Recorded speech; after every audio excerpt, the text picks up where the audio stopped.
doon haddii lahaydmo waxayna u dhacaysaa sidaan hal abuurka maasada hiddaha iyo tacliintiyo mar baan gabayga hoorshaa aan haw ka siiyee inta heer waxbaratiyo tacliin hooriyaashow dhegta maqalka iihoo nin qabiil ka haajiray hawl iyo wanaag wada ka hagrayn inuu helo bulshadoo hillaac iyo harafkuu u soo baxo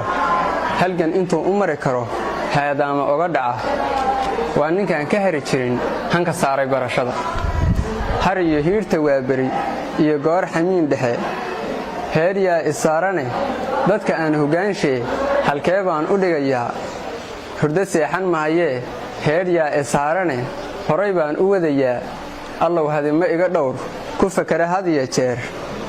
waa ninkaan ka hari jirin hanka saaray barashada horumar waxaad ku gaartaa hanti aad ku nooshiyo hoy ku yeelataa waa tacliin lagu harraadee yaan la wada habsaamine horaha loo dhaqaaqoy hadda waalidkeennaba hooyiiyo aabbaba harkay ma fadhiistaan hamiinkii ma seexdaan annagay noo harraadaan